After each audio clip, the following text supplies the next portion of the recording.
across the way from you there? Alrighty, good, good. Now, go to that person. Introduce yourself to that person. Hi, my name is Hello. And find a little space in the room for yourself, because you're going to be together for a little bit here. Here's what I want you guys to do. Have a conversation, but do not use the word I in it. Okay? How's your thing? So what is your name, Jen? Anything but I. Down the road. What do you do? Advertising, What exactly do you do? Oh, that's media cool. buying and planning. Is it fun? Yeah, you enjoy it? Well, then it's a friend of mine that works Your Thanksgiving? It's coordinating speakers and talking to them.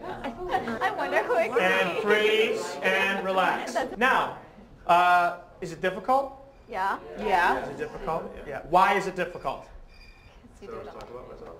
Because you always Right. talk about yourself? Right. Does anybody else talk, let's be honest, does anybody else talk about themselves a lot? And what did your mom tell you when you were, like, when you go on a date or you're from, like, your friend, what's the advice everyone always gives you? Don't talk about yourself. Talk about the other person or ask them what did anybody do that? Start asking questions about the other person's interests and what they do so they can keep it off of themselves? Yeah.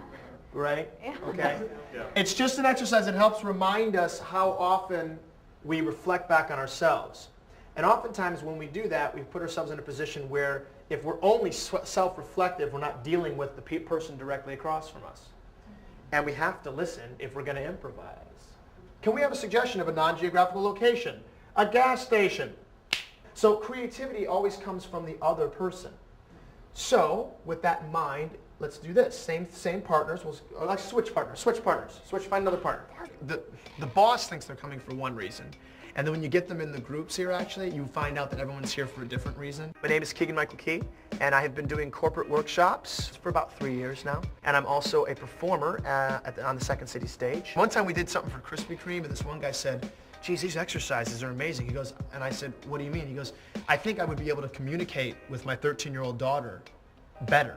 I understand that I should really be involved in what it is that she's thinking and feeling, and then she'll reciprocate. So we like to help people kind of recognize challenges in the workplace. That person will go, oh, I'm kind of a jerk, or I kind of steal all the focus when I'm in a meeting, or I'm the person that takes meetings off into a different direction. And then sometimes recognition is enough. They'll help overcome it by themselves. But we also try to give them recognition tools to say, okay, I'm doing this thing again, and then also tools that help them overcome those things.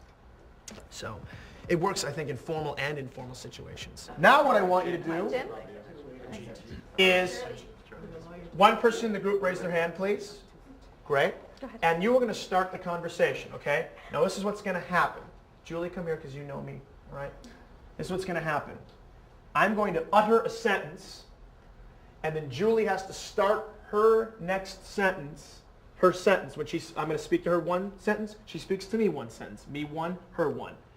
You have to start your sentence with the last phrase of my sentence or the last word of my sentence. So it'll sound a little something like this. I went out today and man was it cold. Man, was it cold today when I got on the bus stop.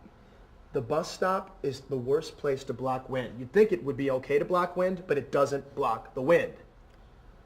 It doesn't block the wind when you're standing outside with nothing around you. You are absolutely correct. Does that make sense?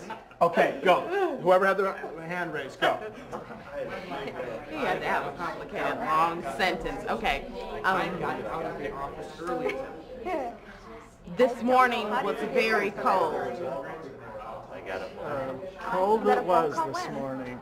I walked the dog A few days ago, You got a phone call. And the ATM had no money, and then I didn't go out last night. It was crazy yesterday too, because it was all the Thanksgiving Day traffic.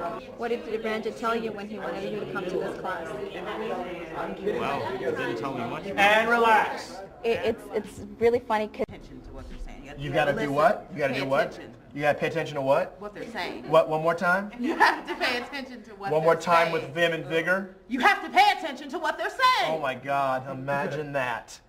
Having to involve yourself completely into another human being, right? Because that's what listening is. I mean, we think, because what do we do a lot of the time when we say we're listening? we're thinking about what we're going to say. We're thinking about what we're going to say, or we hear. What did Woody Harrelson say in White Men Can't Jump? You can listen to Jimmy, but you can't hear him, which is silly because it's the wrong way around. You know what I mean?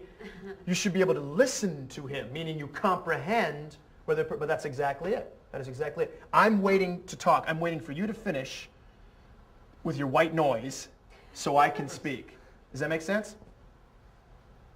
Switch partners. Sometimes I myself need to really kind of penetrate that student and not just go, Because sometimes when I'm going, what I'm doing is I'm pretending I'm really interested in what you're saying, but I've only got 25 more minutes. As opposed to saying, you know what, roll with it, Keegan. Maybe we have to talk about this for 25 minutes. Maybe everybody else will benefit. Maybe only one other person will benefit. But right now, this person and this person need to benefit, and that's it. The basic stuff is still my challenge. This is the one thing I teach that I need to do myself.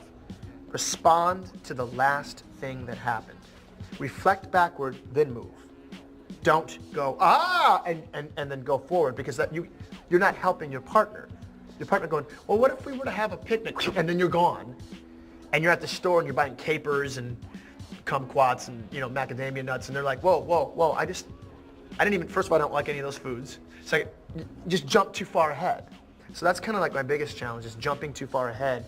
And sometimes I listen too hard. So you're so trying to focus on what the person's doing that you actually haven't heard you actually didn't hear what they said. It's called like China cup syndrome. You're so concerned about breaking this China cup, you hold it too tight and you smash it. It's that kind of thing. So those are it's my checklist. What this is going to be is a letter of resignation. Okay. It's a letter of resignation. I'm going to write it down as we go. Okay, as best I can. Are you ready, Rabio? Go. Dear, Sir, I am writing This letter of resignation to tell you that I quit. We do like a lot of 3-day workshops, and we had this one woman this one time. We did this exercise called "And That's All." And what happens is you're paired up with another person, and you make a statement, and at the end of the statement you say, "And that's all." And it's an exercise about being concise. And this one woman, it was like her head was going to explode. She said, I think this exercise is amazing. And that's all. And you could tell that she learned, I'm putting in all of this unnecessary jargon and extra phrases into the sentences I'm saying that I don't need.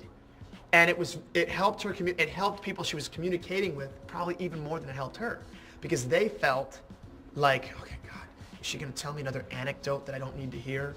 Or is she just going to tell me the pertinent information without being curt? Just tell me the pertinent information and I can get on my way. There was like a sense that you had there that you were like, you kind of took a pause. And it was, I don't know if it was as much looking for a word as it was, well, that's the end of the story. We're going to set up a scene, okay? And the way that there's a pattern in the scene. And the way the pattern works is like this.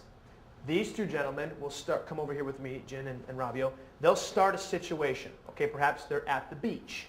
And then Jen is going to enter as a problem, some kind of problem, okay? Don't commiserate. Don't give in to the problem. Try to continue to have a good time. Suffer through. Don't fight back. Suffer through, okay? And then Carla will come in with the solution. Sit, prob, solve. Situation, problem, solution. Does that make sense? Go. 3 more days left on this vacation. I think I'm gonna just sleep on it. I don't know, brain. Human communication is the bedrock of I think of what makes us human. It's the fact that I can grasp your idea. If I seek to understand before I seek to be understood, then that puts us that's why it's important, is because it puts us in a symbiotic relationship that other animals don't have. People have changed countries. People have changed thought processes. People have changed belief systems because they've communicated with other people. And I think that that's certainly a component that's important in a university setting or in a work setting. To not only to do effective work, but to do effective, life-changing work.